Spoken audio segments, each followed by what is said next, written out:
بسم اللہ الرحمن الرحیم. ناظرین السلام علیکم. آپ دیکھ رہے ہیں پروگرام کشمیر ٹوڈے. میں ہوں یاسر رحمان. ناظرین, آج کے پروگرام کے پہلے موضوع میں ہم بات کریں گے مقبوضہ کشمیر کی صورتحال کے حوالے سے, جہاں پہ اظہار رائے کی آزادی پر مکمل طور پر پابندی عائد ہے. وہاں پہ جن پروفیشنلز کا یہ کام ہے کہ وہ رپورٹنگ وداؤٹ اینی بائس جو ہے وہ کر سکیں, وہ پروفیشنلز اپنے اس پروفیشن جسے جرنلزم کہا جاتا ہے اسے چھوڑنے پر مجبور ہو گئے ہیں. اب وہ اسے چھوڑ کر چھوٹی موٹی نوکریاں کرتے ہیں, مزدوریاں کرتے ہیں, کیونکہ پیٹ تو پالنا ہے. لیکن ایسی نوبت آئی کیوں؟ آرٹیکل 370 اور 35A کے خاتمے کے بعد سے ہم دیکھتے ہیں کہ مقبوضہ کشمیر کے اندر جو جرنلسٹک نارمز ہیں وہ مفقود ہو کر رہ گئی ہیں. خود وہاں پہ سری نگر جو پریس کلب ہے وہاں پہ تالا پڑا تھا, لٹرلی وہاں پہ تالا لگایا گیا تھا. اور اس کے ساتھ ساتھ وہاں پہ ایک ایسی میڈیا پالیسی 2020 کے اندر انٹروڈیوس کروائی گئی اس فاشسٹ رجیم کی جانب سے, جس میں ان کو تمام جتنے میڈیا آؤٹ لیٹس تھے ان کو کہا گیا کہ آپ نے صرف پریس ریلیزز شائع کرنی ہے, اس کے علاوہ آپ اپنی جو سوچ ہے, آپ جو نیوٹرل رپورٹنگ ہے وہ نہیں کر سکتے.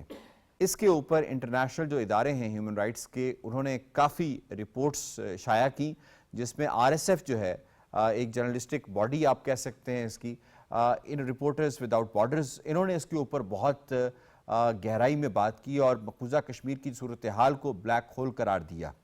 اب یہاں پہ کیا دنیا اس ساری صورتحال کے باوجود وہاں پہ جو جرنلسٹ ہیں ان کے اوپر PSS UAPA لگایا جاتا ہے, ان کو پابند سلاسل رکھا جاتا ہے, انہیں ہندوستان کی مختلف جیلوں میں بھیجا جاتا ہے, کیا اس صورتحال کے باوجود کیا دنیا مقبوضہ کشمیر کی صورتحال کو نہیں جانتی؟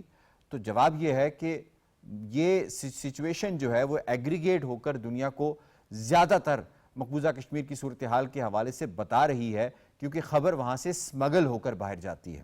آج کے پہلے موضوع میں اس پر ہم بات کرنے کی کوشش کریں گے کہ جو ملک اپنے آپ کو جمہوری آزادیوں کے حوالے سے ایک بہت بڑا چیمپئن قرار دیتا ہے, اس کا جو مکروہ چہرہ ہے مقبوضہ کشمیر کے اندر قبضے کی صورت میں, اور خاص طور پہ جو صحافیوں کے ساتھ ان کا سلوک ہے, چاہے وہ شجاعت بخاری کی شہادت ہو اور اس طرح کے باقی صحافیوں کو قتل کیا جانا ہو, چاہے ان کو پابند سلاسل کیا جانا ہو, وہ کس قدر بدنما چہرہ جو ہے پوری دنیا کے سامنے وہ ایکسپوز ہو چکا ہے. اس پر بات کریں گے. سب سے پہلے مہمانوں سے تعارف کروا دیتے ہیں. آج ہمیں جوائن کیا ہے اسٹوڈیوز میں معروف اسکالر اور اینالسٹ ڈاکٹر سلمہ ملک صاحبہ نے. آپ ایجوکیشنسٹ بھی ہیں اور آپ سے ذرا جاننے کی کوشش کریں گے. ہمیں جوائن کر رہے ہیں امتیاز وانی صاحب, سینئر حریت رہنما ہیں اور سابق ترجمان بھی رہے ہیں APHC کے, اور اس کے ساتھ ساتھ سینئر صحافی اور تجزیہ کار, انٹرنیشنل جرنلزم کے اوپر بڑی گہری نظر رکھتے ہیں, جو انٹرنیشنل پالیٹکس اور ریلیشنز ہیں اس حوالے سے بھی. زبیر حسین صاحب نے ہمیں سویڈن سے زوم کے ذریعے جوائن کیا ہے, اور عبدالحمید لون تجزیہ کار ہمارے ساتھ موجود ہوں گے. آپ تمام پینلسٹ کو خوش آمدید کہتے ہیں. اس سے پہلے سوالوں کا باقاعدہ آغاز کیا جائے, جو جرنلسٹ ہیں مقبوضہ کشمیر کے, ان کے ساتھ کیا بیت رہی ہے آپ کو ذرا دکھاتے ہیں آرٹیکل 370 اور 35A کے خاتمے کے بعد سے.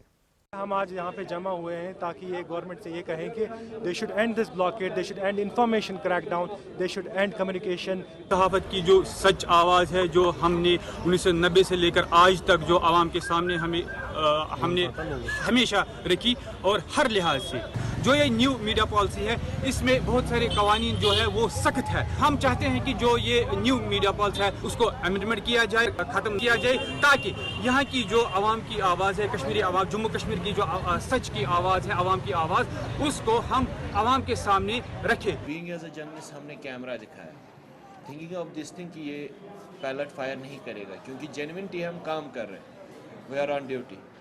تو ہم نے جب پریس بولا, ابھی پریس پورا بولا بھی نہیں تھا کہ میری آنکھ میں پیلٹ جا چکی تھی, میرا کیمرہ نالی میں گر چکا تھا. It was like hell. میں آج تک یہ سوچ پریشان ہوں کہ مجھے مار دے چکا. اور آپ یہ دیکھیے, We're still in a state of shock and it's taking a lot of time to come out of it. But I've been thinking deeply and I feel that the next coming days are pretty much crucial. If things are going to deteriorate very fast in Kashmir Valley, we really don't have hope. As my friend says, we're sitting in a slaughterhouse. So we're waiting for our own turn to come.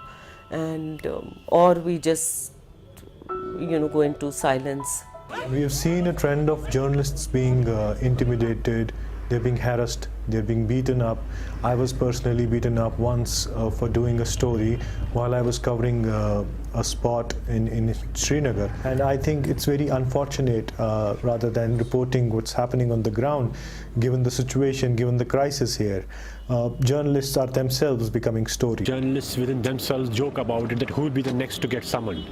So it is a very laughable sort of thing, but it is basically underlines the fear or the psychology of Kashmiri journalists. I mean, the way the government has been behaving. The government forces, like, they asked us to delete our footage, and yeah, I'm the witness to it, and there were many other journalists. It is like most of the times we see such things like happening, like harassment, intimidation. Though you are carrying valid ID proofs, that doesn't count.